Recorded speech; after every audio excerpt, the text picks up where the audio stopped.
자, 오늘은 정말 불가능해 보이는 거대한 장벽 앞에 선 한 민족의 이야기를 한번 따라가 보려고 합니다. 과연 이들은 어떻게 이 위기를 마주했을까요? 이야기의 시작은 바로 이 질문입니다. 여러분, 한번 상상해 보세요. 만약 여러분 눈앞에 도저히 건널 수 없을 것 같은 강이 넘실대고 있다면 어떤 기분이 들까요? 정말 막막하겠죠? 자, 그럼 이제 구체적인 상황으로 한번 들어가 볼게요. 무려 40년입니다. 40년간의 긴 광야 생활을 마치고 이스라엘 백성들이 정말 드디어 약속의 땅, 바로 문턱까지 온 거예요. 그런데 마지막 관문이 남아 있었습니다. 바로 요단강이라는 거대한 장애물이었죠.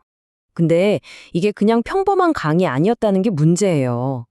성경 기록을 보면 이들이 도착한 시점이 정말 최악이었어요. 하필이면 1년 중에 물이 가장 불어나는 시기, 바로 곡식 거두는 시기였다고 하거든요. 그러니까 요단강이 가장 사납고 거칠게 범람하던 바로 그때였던 거죠. 여기서 정말 흥미로운 지점이 나오는데요.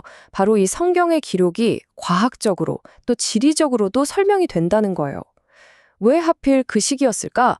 바로 북쪽 헬몬산에 눈이 녹아서 엄청난 양의 물이 한꺼번에 쏟아져 내려왔기 때문입니다.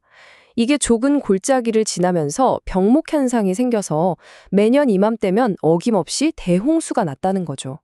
그러니까 이건 그냥 신화 같은 이야기가 아니라 그들이 마주했던 위협이 얼마나 현실적이고 거대했는지를 생생하게 보여주는 대목입니다. 이 표를 보시면 그 규모가 확 와닿으실 거예요.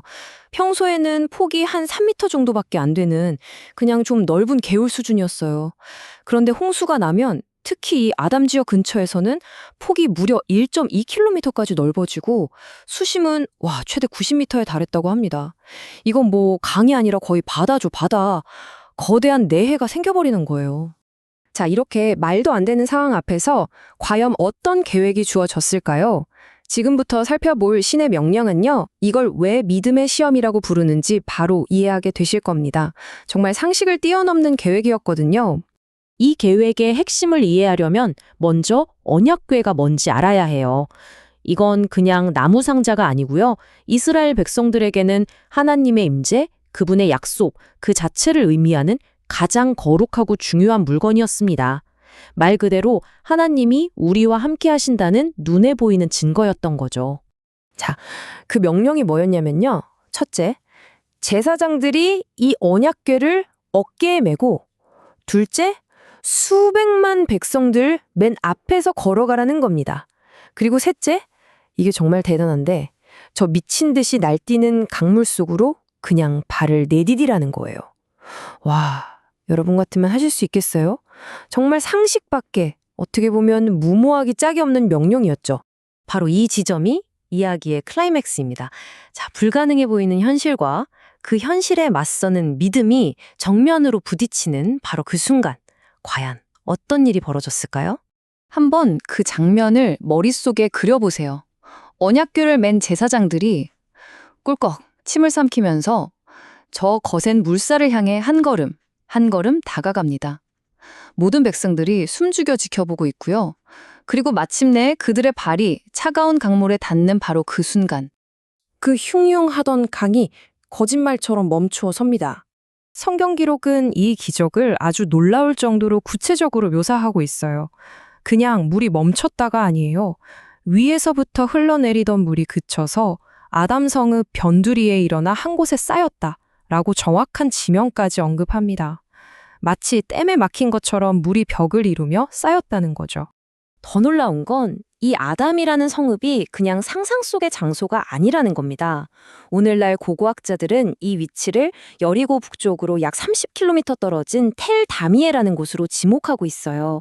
실제로 존재하는 역사적인 장소에서 이 일이 일어났다는 거죠. 자, 이제 강은 멈췄습니다. 백성들은 마른 땅으로 강을 건너기 시작하는데요. 이 장면은 사실 이들에게 익숙한 또 다른 기적을 떠올리게 합니다. 바로 홍해의 기적이죠. 그런데 이번 요단강의 기적은 홍해 때와는 아주 중요한 차이점이 있었습니다. 바로 이 점인데요. 홍해를 건널 때 하나님의 명령은 너희는 가만히 서서 구원을 보라 였습니다. 말 그대로 수동적인 기적이었죠. 하나님이 다 알아서 해주실 테니 지켜보기만 하면 됐어요. 하지만 요단강에서는 달랐습니다. 너희가 먼저 발을 내디뎌라. 즉 순종해서 앞으로 나아가는 능동적인 믿음이 필요했던 겁니다. 하나님이 그들을 위해서 일하신 게 아니라 그들의 순종을 통해서 일하신 거죠. 엄청난 차이죠. 정말 대단한 장면 아닙니까?